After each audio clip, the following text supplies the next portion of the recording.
Hello friends, welcome to another module of this program. Today, in this module we will talk about what is host header injection and what is URL redirection. So first of all, let's talk about what is host header attack, host header injection or host header poisoning. Basically, it is a common practice for the same web server to host several websites or web application on the same IP address. That's why the host header exists. The host header specifies which website or web application should process an incoming HTTP request. The web server uses the value of this header to dispatch the request to the specified website or web application. And this attack can be exploited using web cache poisoning or by abusing alternative channel like password reset email. Now let's learn what are all the possible methods via which we can execute host header injection and what are the steps to reproduce it. The first we'll talk about changing host header. First of all, you need to find URL having status code of 200 series or 300 series. In burp suite, you can do it by intercepting the request and sending it to spider. Then after that, search the link which is having the status code of 200 and 300 series. Then send this to repeater, and in repeater what you need to do, you need to change the host from testphp.vulnerweb.com to some other website on which you want the website to redirect, maybe xyz.com, and if it gets redirected and didn't give any error, then host header poisoning exists over there. But in many cases it has happened that after changing the host, the website gets redirected and didn't give the error, but when we check the response in the browser, there is no sign of the redirection cause the website is not redirecting from this link to this link. So over there, host header injection has not been executed. It can happen maybe because web application firewall is blocking this method. In that case, we use the second method, and that is adding X forwarded host. In this case, what we do, we add X forwarded host and write the name of the website like this.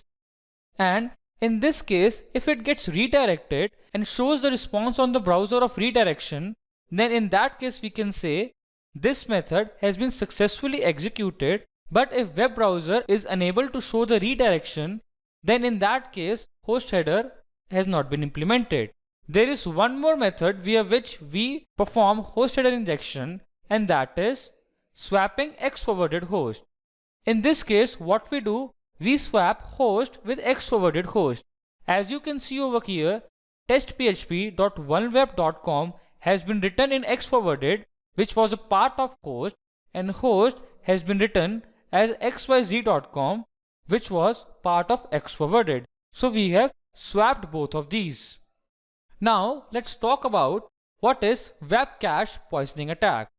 So basically, it is a technique that is used by an attacker to manipulate a web cache to serve poison content to anyone who requests pages. And for this to occur, an attacker would need to poison a caching proxy run by the site itself, or maybe by downstream providers, or maybe by CDNs. CDNs stand for Content Delivery Network. Or we can use other caching mechanism in between the client and the server. The cache will then serve the poison content to anyone who requests it, with the victim having no control on whatsoever on the malicious content being served to them. Also, now let's talk about how we can reset password via host header. So in this, we need to generate a secret token and send an email with a link containing this token. Just imagine what could happen if an attacker requests a password reset with an attacker controlled host header. If the web application make use of the host header value when composing this link, when creating this link, then an attacker can poison the password link that is sent to the victim. And if the victim clicks on the poisoned link, then the attacker will obtain the password reset token and will go ahead and reset the victim's password. And unfortunately, he or she will get a hold of the victim's account. So that's what happened in password reset poisoning. Now let's talk about what is URL redirection. Basically, URL redirections are possible when a web application accepts untrusted input, and by modifying these untrusted input, we can redirect to a malicious website. So in that case, an attacker may successfully launch a phishing scam or steal user credentials. You must be wondering how we can hunt for URL redirections. You just need to find a URL parameter having some kind of tendency to redirect somewhere. So that's all for today. Thank you so much for watching this tutorial.